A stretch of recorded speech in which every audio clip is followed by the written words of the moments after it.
Before we watch this clip, you can listen to the whole of the Summer of the Crossbar podcast on either Apple Podcasts or Spotify for free. Enjoy the clip. You're at home, you're in fantastic goal-scoring form, and we've seen, you mentioned the chances that I missed at the end, and, great saves from Sells. He was in Cuckoo with a close header, and there was another one which I've forgotten who it was. But what went wrong for Chelsea today? Why was that not such a free-scoring game? Actually, I don't think a lot went wrong. I think before the game, I think everyone expected us to really struggle creating chances, as we did last season against low blocks.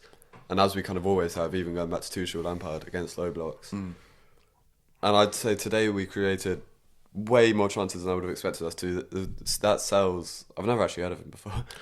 He had a great game. Yeah, he used to play for Anderlecht. I remember him being like a 81 rated goalkeeper at one point. Anyway, sorry. Yeah, he really just had a great game. It was just one of those days.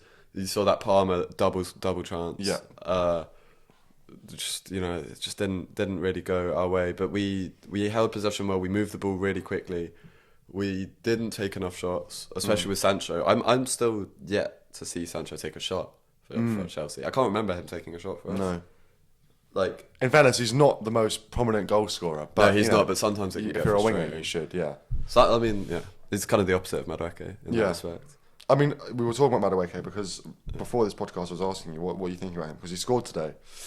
It was quite a good goal, and you mentioned his decision making that is poor. What do you mean by that in particular? Give me a scenario where Madueke will make a poor decision. He loves to shoot. He loves to score. He loves to be the kind of star. That's his whole thing. He wants to be the main guy. He wants what Palmer has, and he often will kind of force a shot. He did it against Brighton last week, where he'll be kind of coming in. He'll beat his man, which he's really really good at. He'll consistently always be the fullback.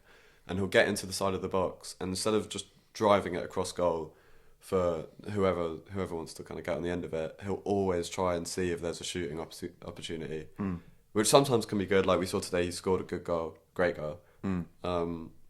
But I think that's the one thing that he kind of needs to work on. But when we've got players like Neto's really smart, and that's his kind of biggest strength, is making the right decision. Yeah. I mean, that was my next point. That was the next point in my head, thinking you've got 4 quality wingers in Neto, Mudryk, Sancho, Madueke. Yeah. And yeah, I think all of them probably have maybe inconsistencies or weaknesses of their game. Equally, they all have really good strengths, right? So you mentioned there, Madueke is quite a good goal scorer, right? And that's something to cherish, in a winger. You look at Mohamed Salah, right? Yeah. That's a winger that can score goals, and that's needed in a team. And maybe Arsenal last season lacked that with Martinelli, for example.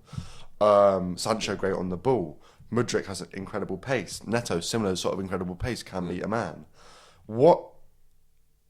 Who would you say in your ideal 11? And maybe this is the beauty, that you don't have an ideal 11. You can change every week. It's flexible. But you're a big fan of Mudryk, I'm aware. Yeah. So talk to me about that. I think Mudryk is the most flawed out of the 4 wingers just mentioned. That's interesting because I feel like he is flawed, and I think to a non-Chelsea watcher, you hear the word Mudryk and you think that's a bit of a flop. Yeah. Kind of. He is so far. There's no kind of getting around that. He hasn't. We paid a lot of money, less than people like to say, but we did pay a lot of money, and he hasn't. He scored under 10 goals.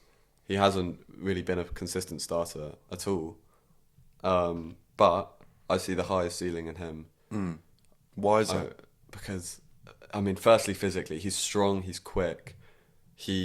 Technically, he's such a weird one. Sometimes he'll really, really kind of get past the defence, and when he's on it, like today, even when he came off the bench, he was really on it, created a massive chance from Nkunku. And every time he got the ball, he kind of did the right thing. And then sometimes he'll just run it off the pitch, or he'll pass it to an opposition defender. He's a weird one. I am a big fan of him. I just think that physical presence can't really be replaced. Like, you can't teach that. You can teach the decision making and the skills to an extent, but you can't teach that pace. But maybe Sancho is the outlier here because maybe he's not maybe known to be like this really rapid player. Yeah. But Madueke, I don't look at Madueke and think, he lacks physicality. No. He's really big, quite a big lad, and can run at speed. Neto's rapid. So I don't mean to like put you on put you on the bus here, but like, why Mudryk? I know, I kind of get why. Yeah. But can you articulate that? Like, why is it okay? So yeah, Neto, Madueke, and Mudryk are all gifted. Yeah. Physically. Now, is Mudryk the fastest? Yeah, he probably is. 100%. But does that doesn't like Adama Traore? No, he's no, rapid, you know what I mean? Like, you're right. It's just that I see in Mudryk more because he it's when he's on it. I just think he's shown me more than Madueke has. He's also shown me more bad than any of them, but he's shown me more good than basically all the other wingers. Really, he so when his finishing can be really good, like very occasionally. Sometimes he'll